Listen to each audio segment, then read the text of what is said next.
strong. Ooh, man, yeah, I'm still living. I'm yours. In that time when we said goodbye, I'm back and not ashamed to cry. Ooh, baby, here I am, I'm still living. I'm yours. Here I am, baby. Whoa, see, you got my future in your hand. Here I am, baby. See, you got my future in your hand. Yeah, I've done lots of foolish things that have really been mean. Hey, look, and now, oh, baby, lost in this whole world. When I'm texting, baby, nothing else. Ooh, baby. Somebody come on, sing with me. I still deliver my love. Oh, wait, baby, send my soul back, baby. Baby, send my soul back. I know you're my only desire. Oh, baby, here I am, trying to still deliver my love.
Ladies and gentlemen, thank you so much for joining us tonight at the ACM Awards.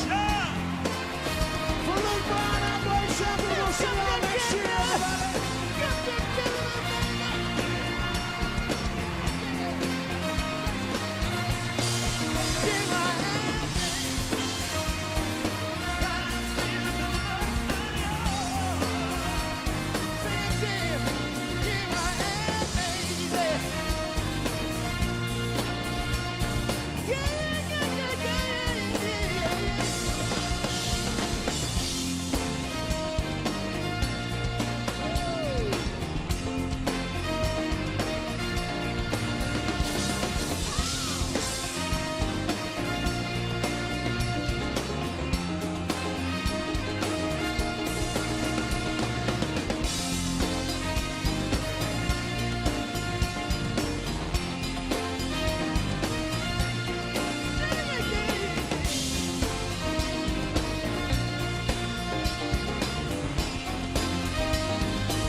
An accident in Vigo County sends 2 people to the hospital. And some rain has already moved into the area. I'll have details about a rainy week ahead. Cuts being made to Head Start programs across the country. I'm News 10's Michael Klaus in Clay County, and I'll tell you how your kids could be affected coming up. Leading the way, this is the Wabash Valley's most watched newscast with Brondrell Moore, meteorologist Kevin Orford, and Ross Rawlings Sports. This is News 10 Night Watch. Good evening and thank you for joining us. I'm Jacqueline Beavis. Brondrell Moore has the night off. A 2-car accident sends multiple people to the hospital. This was the scene near Prairieton Road and West Johnson Drive around 7 o'clock tonight.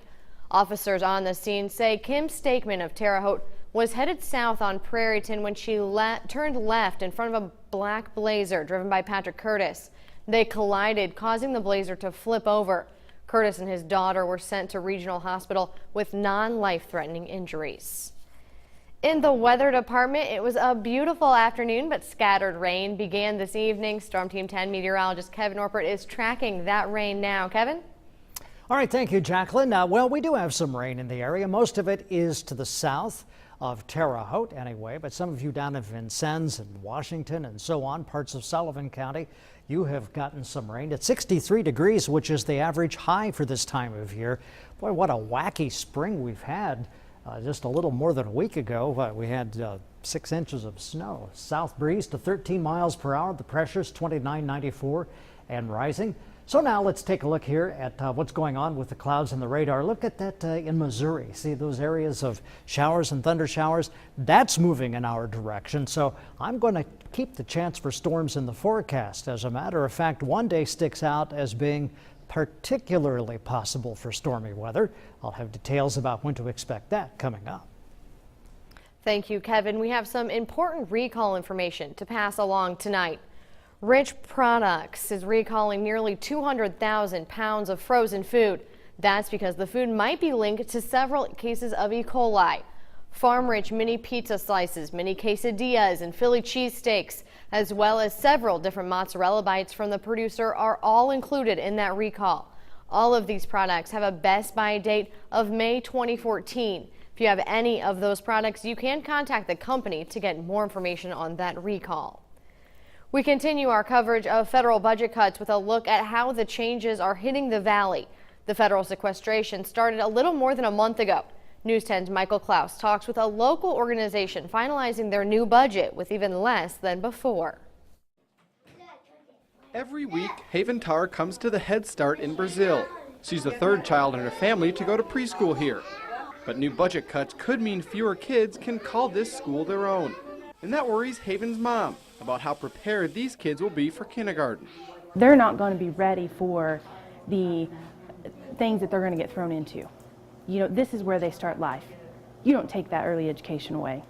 Head Start provides education, health screenings, and valuable nutrition to low-income families. Now the future of those services and these kids is uncertain. Nationwide, Head Start programs are being cut by 5%. To meet their new budgets, many places are having to cut services, reduce employees' hours, or even say no to some children. It makes me feel frustrated. It makes me feel sad. And it makes me feel like I'm spending a lot of time trying to figure out how to do this, that I'm not able to do something else that is a benefit to children and families. The Brazil Head Start is run by Child Adult Resource Services. The company serves 451 children in 5 counties. For them, that 5% adds up to $176,000. Petite expects they'll have to turn away at least 20 children. That's in addition to cutting bus routes and laying off as many as 5 employees. We have more children living in poverty in our 5 counties than we've ever had. We have a waiting list everywhere for services, and instead of having more services to serve more kids, we're going to have less kids. Meaning these cuts couldn't come at a worse time. In Brazil, Michael Klaus, News 10. Petite says a plan with finalized cuts is being submitted Monday to the board of directors. Continuing our Political Watch 10, the FAA announced they'll delay the closing of more than 100 air traffic control towers. The original list from the administration included the Terre Haute Tower. Luckily, it was not on the final list. The FAA says the latest delay is because of some legal challenges related to the closures. 24 towers were set to close this weekend, and the remaining ones would close in the coming weeks. Under the new plan, all 149 control towers on that final report will close on June 15th. A bill now on Indiana Governor Mike Pence's desk allows police officers to perform medical procedures immediately. Under the current law, officers have to wait for clearance at the scene before treating victims. This prohibits them from acting in circumstances like mass shootings. Many active law enforcement members say the few minutes waiting can be the difference between life and death. An autopsy is scheduled for tomorrow to determine a cause of death for Daniel James Roscom. Roscom went missing from Casey, Illinois on March 18th. Late Saturday afternoon, a search crew found the 29-year-old's body near Interstate 70 in Casey. Officials were at the scene a little after 4 o'clock Central Time on Saturday. Several departments worked alongside KZ police for more than 3 hours. Police revealed that a search for Roscom's phone shortly after he went missing connected to the area as well. A full investigation into what happened to Roscom continues tonight, but as of now, police are not calling his death suspicious. At this time, no foul play is suspected, but that could change with an autopsy, so we'll know more after Monday afternoon. Again, that autopsy scheduled for Monday. A toxicology report will take several weeks to complete. We'll bring you more information on this case as more become available. An annual event in Terre Haute this morning had lots of folks taking advantage of the warm weather outside and a chance to clean up the environment. Today was the 3rd annual Operation Wabashiki. Students from St. Mary of the Woods College and others walked along the Wabashiki wetlands, picking up debris and objects that hurt the natural habitat. Organizers called today's cleanup a success, but they say it's important to keep it clean year-round.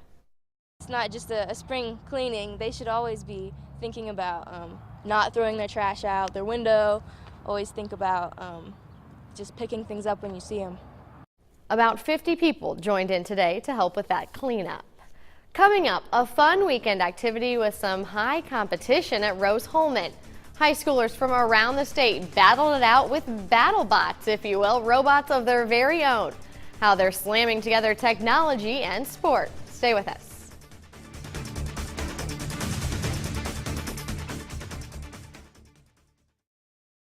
You're watching the Wabash Valley's most watched newscast, News 10. Closed captioning is sponsored by First Financial Bank. News 10, the Wabash Valley's only local high-definition newscast. At Save-A-Lot, we know every dollar means a lot. So we make it easy to save on the things you need. Not aisle after aisle of products that you don't. So you can save up to 40% on every trip. Right now, Kellogg's Pop-Tarts are just $1.49. Hamburger Helper Twin Packs are $1.49. And Prego pasta sauce is also just $1.49. Save a lot. Savings made easy. What you got there? Honda CR-V, best-selling crossover in America. Text message reader, review camera, standard. Fabric softener, double down closeout. Really big spring event, deals like you wouldn't believe. Would you believe I got 20 jugs of fabric softener for the price of 19? Fresh laundry's a great smell. So's the smell of a new car. Fresh cut grass. Fresh baked bread. Puppy breath. Peaches. Argyle sweater. Did I just say that? Hurry in to the really big spring event where you can get a great deal on a new Honda CR-V. Hondas hold their value better than any other brand. What in the world is he doing? Mel, who's your little buddy there? I'm just getting my little buddy ready for the 22nd annual Sheriff Shootout at Hamilton Center. So what, your entry fee is just another donation, Mel? You can tease and laugh all you want, Sheriff Ewing and Spence, but proceeds like this is going to little kids like Camden in the Healthy Family Program at Hamilton Center. Show me what you got, little man. I got this, Philip. This weekend at Rose-Hulman Institute of Technology, modern technology and good old-fashioned competition merge. The robotics competition brought together high school students from across the state. News 10 photojournalist Cody Adams takes a closer look at a sport unlike many others.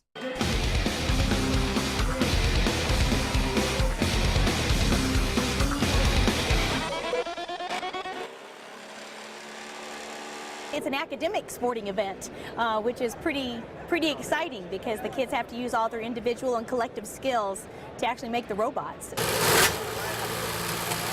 Lifts up like that, and then this wheel will start going, and we'll have an automatic 3 frisbees in the slot, and that'll run all 3 frisbees out and shoot those through the highest goal. You go out there and you're on the field and you see your robot out there scoring 3 points, 6 points, 9 points, 12 points, just bing, bang, boom, straight in a row. And you look at it and you say, I helped build that. It's definitely a great feeling of satisfaction. You get to sit there and you'll sit there and just have the biggest grin on your face. Playing basketball, it's kind of a limited skill set, but here you learn a lot of qualities that you can use. It's all about problem solving. And the cool thing about this competition is every robot is different. Like every robot is different. Operates differently, looks differently. And so that's exciting to see all the problem solving going on.